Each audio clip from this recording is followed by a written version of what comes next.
안녕하세요. 공학 박사입니다. 오늘은 7월 1일 월요일이고요.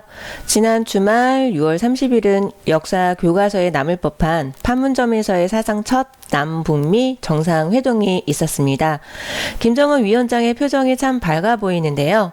여기에는 없지만 김정은 위원장과 문재인 대통령의 포용 장면은 더욱 자연스럽고 좋아 보였습니다. 아직 갈 길이 구말리겠지만요.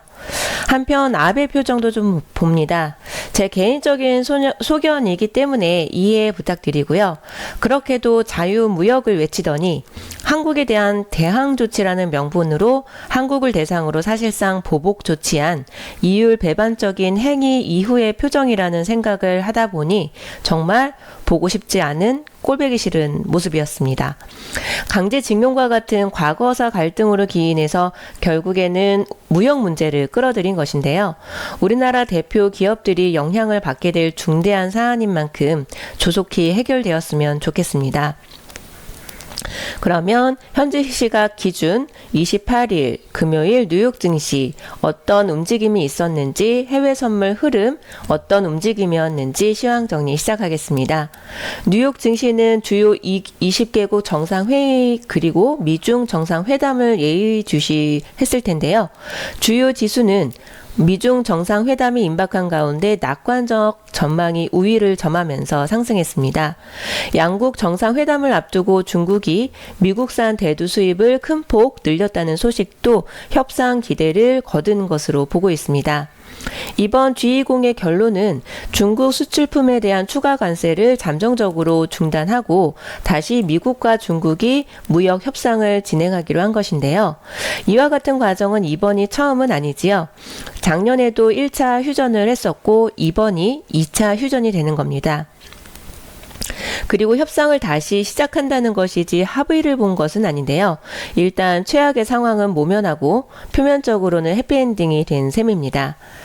또한 트럼프 대통령은 중대한 국가 안보와 관련 없는 설비는 미국 기업이 화웨이와 거래할 수 있도록 하겠다라는 방침도 밝힌 만큼 반도체 기업에는 호재가 될 수 있었을 텐데요.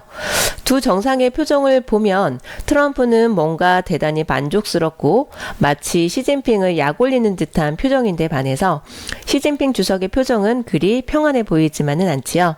유독 이번에는 각국의 정상들 표정 클로즈업들이 참 생생하게 잘 잡힌 것 같습니다. 어쨌든 미국과 중국 두 정상의 정치적 명운이 걸렸다고 할 수 있을 정도의 중요한 협상인 만큼 순조롭게 최종 협상 타결에 이를 수 있다라는 부분에서는 다소 무리가 따를 것으로 보여집니다.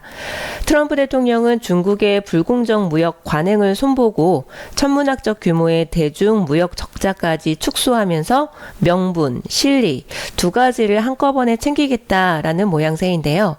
하지만 시진핑 주석은 미국의 전방위적인 공세에 밀려서 고전 중이지만 굴욕적 항복으로 응하게 될 만큼의 수용은 어려워 보이는 만큼 아마도 트럼프 대통령은 병 주고 약 주고를 번갈아 가면서 중국 길들이기를 할 테고 어쨌든 이번 미국과 중국 정상회담이 진전이 있긴 했지만 낙관하기에는 좀 이른 상황으로 보여집니다.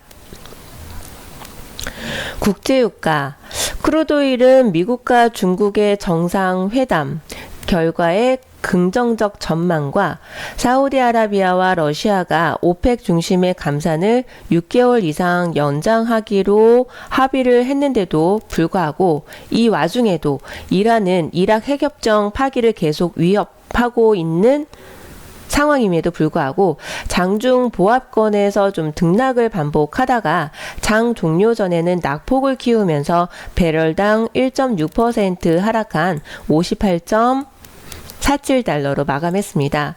푸틴 러시아 대통령은 사우디 실권자인 빈 살만 왕세자와 만나서 이같이 뜻을 모았다라고 밝혔는데요. 하지만 감산량이 현재의 하루 120만 배럴에서는 바뀌지 않을 것이고 연장 기간은 6개월이 될지 9개월이 될지 알 수 없다라고 밝혔습니다. 오늘과 내일 이틀 동안의 오스트리아 빈에서 열리는 오펙 정례 회의에서 하루 120만 배럴 감산을 연장하는 방안이 확실시되고 있는 상황이고요. 한편 이란은 전홍축 우라늄과 중수의 저장 한도를 넘기겠다라고 발표한 바 있었지요. 7월 6일까지 유럽이 약속한 대로 이란산 원유 수입을 정상화하지 않으면 2단계 조치를 취하겠다라고 예고하면서 긴장감이 고조되는 분위기입니다. 이렇게 유가 상승 재료가 부각되고 있었음에도 장후반 급락하는 움직임을 보였었는데요. 대형 이벤트를 앞둔 포지션 정리 움직임 등이 나타난 것으로 보고 있고요.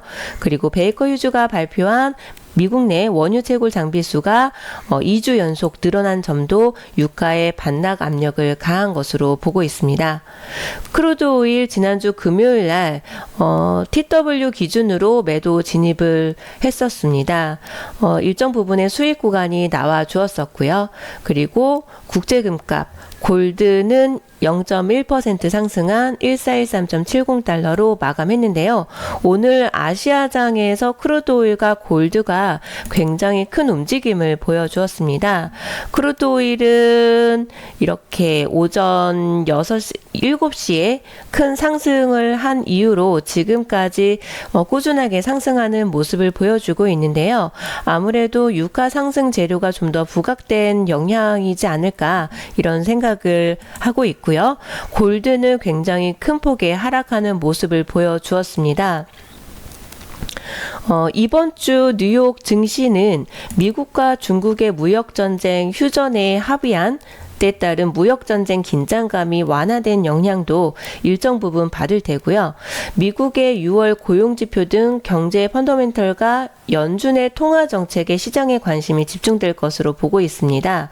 하지만 트럼프와 시진핑 두 정상은 휴전에 합의하면서도 여전히 견해차가 좁혀지지 않고 있기 때문에 증시의 탄력적인 상승은 어려울 수 있을 것으로 보고 있고 향후 협상도 쉽지 않을 것이란 지적도 지배적입니다. 최근 파월 연준 의장과 블러드 세인트루이스 연은 총재의 발언으로 시장의 금리 인하에 대한 기대감이 한풀 꺾였었는데요.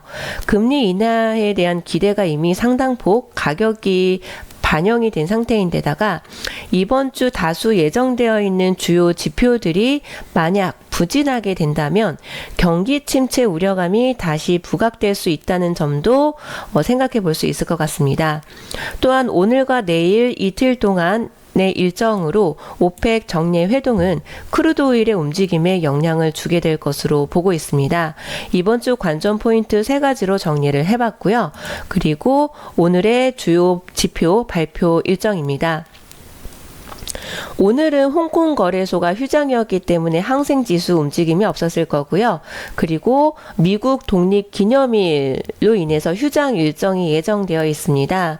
7월 3일, 4일에 걸쳐서 조기 종료 시간이 있는데요. 제가 오늘은 블로그에다가 올려놓지 않았는데 내일 자료 공유 드리도록 하겠습니다. 한국 시간으로 새벽 2시 15분에 조기 종료가 되고 7월 4일 목요일에는 모든 종목들이 조기 종료된다는 내용인데요. 그 내용은 내일 다시 올려놓도록 하고요. 그리고 저처럼 꾸준하게 누적 수익을 내고 싶으신 분들 쪽지로 많은 분들이 연락을 주고 계시는데요. 참여하시는 방법 제가 간단하게 설명드리려고 합니다. 유튜브 홈에 보면 저희 제임스 투자그룹 유튜브 홈을 보실 수가 있는데요. 유튜브 검색창에다가 제임스 투자그룹 검색을 하시면 저희 제임스 투자그룹 유튜브 홈에 접속이 가능하십니다. 오른쪽에 보시면 빨간색 구독 버튼이 보이시는데요. 구독 신청 눌러주시고요. 그리고 제임스 대표님의 직통 연락 번호입니다. 본인에 대한 간단한 소개와 함께 구독 신청했다라는 내용 함께 꾸준한 누적 수익을 낼 수 있는 방법, 그 혜택 요청을 하시게 된다면 그 혜택 받아보실 수가 있을 겁니다. 오늘도 성공 투자 기원 드리고요. 행복한 시간 보내시기 바랍니다. 감사합니다.